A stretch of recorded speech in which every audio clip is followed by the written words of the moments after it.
Hola, bienvenidos to my channel. Yo me llamo Kelly and this is Adventures in Spanish. Now, do you dread the thought of going to the hairdressers in a Spanish-speaking country? Would you rather wait until you get home or take the scissors to your hair yourself than go and have to sit and struggle through a very painful hairdressing appointment? Well, in today's lesson, you're going to learn some key vocab and phrases that will make your hairdressing experience in a Spanish-speaking country much more enjoyable. ¿Listo? Vamos!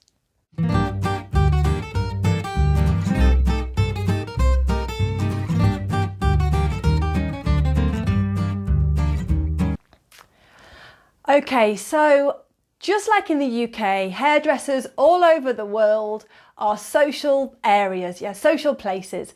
So when you walk into the peluquería in a Spanish-speaking country, you're going to be greeted with the usual hola, buenos días, buenas tardes, ¿cómo está? ¿En qué le puedo ayudar? ¿Tienes reserva? Or ¿tienes turno? All of these different salutations and questions that you need to be ready for the second you walk through the door. Okay, so we all know that buenos días means good morning, buenas tardes, good afternoon. If you're walking into a hairdresser that you've not been to before, you're going to be treated and you need to treat them formally. So, ¿cómo está? How are you? Muy bien, gracias. ¿Cómo está? How are you? Yep, perfecto. And then asking if you have an appointment. This word is different in different countries, but the most common one for when you're talking about a hair appointment is un turno. Un turno or una cita. We use this as well for doctor's appointments, yeah? Un turno or una cita. And you might be asked, ¿Tiene turno? Or ¿Tiene cita? Have you got an appointment? Are you booked in? Okay, so be prepared before you walk through the door for those kind of questions. So you might want to respond with sí, tengo turno, a las, and then whatever time your appointment is. You'll need to watch one of my other videos to recap or to learn how to tell the time in Espanol. But for example, maybe I've got an appointment at 2:30.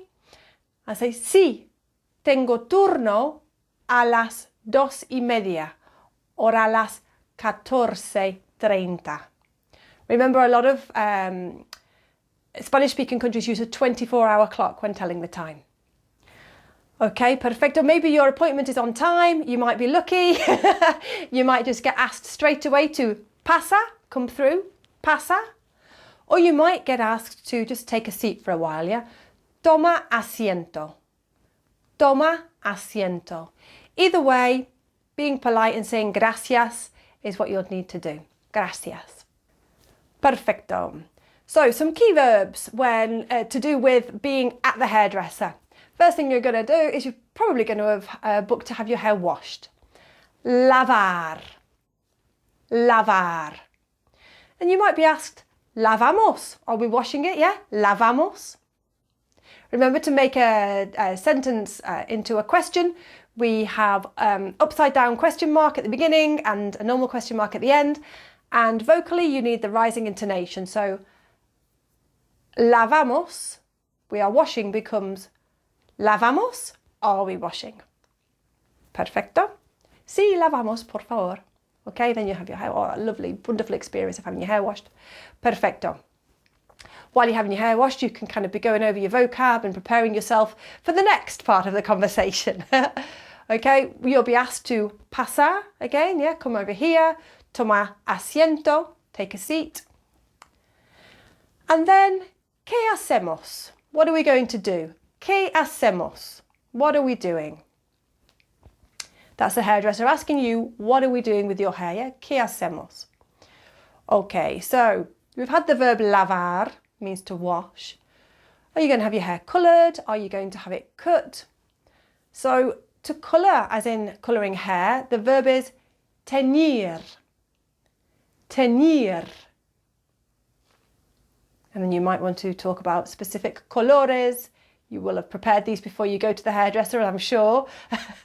Okay, más claro, lighter, oscuro, darker. And cortar. Cortar is the verb to cut. Are we going to cortar mucho or poquito or poco? Mucho, poco, poquito. Okay, and you can literally, like we do in the UK, you can show how much you want cutting. Mucho, poco, poquito. Yeah, depending on how much you want cutting. Perfecto. So we have lavar, we have teñir, we have cortar. Muy bien. What about having your hair dried at the end, blow drying? So the verb to dry is secar. Secar. Secamos. Yeah. Should we dry it? Are we drying it? And you sometimes get the option, well, I do particularly with me having el pelo largo. So the word for hair is pelo or cabello, not to be confused with the word caballo, which is horse, or cobayo, which is hamster.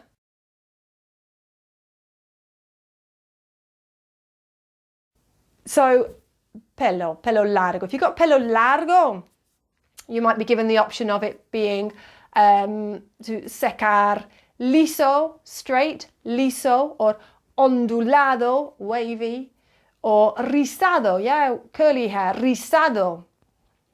Bien. So we have secar. ¿Lo secamos? Sí, por favor. Ondulado, yeah, with a bit of a wave and a bit of curly. Perfecto. And then towards the end of your fabulous experience of being in the hairdressers, you might be feeling confident enough to make a little bit of a general conversation. Watch one of my other videos about how to ask questions, how to speak with a little bit more confidence when you want to have a go at speaking Spanish, because the experience in a hairdresser's, in una peluquería, is a fabulous opportunity for you to practice and build that speaking confidence. Perfecto. So coming towards the end of your hair experience, and you have your beautiful hair, it's all been cooked, it's been cut lovely, and you want to say gracias, cuánto cuesta or cuánto es, how much is it? And generalmente, normally, we leave una propina, a tip. Una propina. That might be 10 or 20% of how much your the price of having your hair done. Yeah, so just check. Yep, or make sure that you mention propina or tengo propina. Yeah, I've got a tip. Tengo propina para usted. Got a tip for you. Yeah, tengo propina para usted. And of course, muchas gracias. Thank you very much. Adios. There we go. So a bit of a whistle-stop tour there with some key vocab, some phrases, a little bit of the culture as well of what to expect when you go into the next time you go into a Spanish-speaking hairdresser's, una peluquería. I'd love to know how you get on. Do let me know. And bueno, that's all from me today. Hasta la próxima. Adios.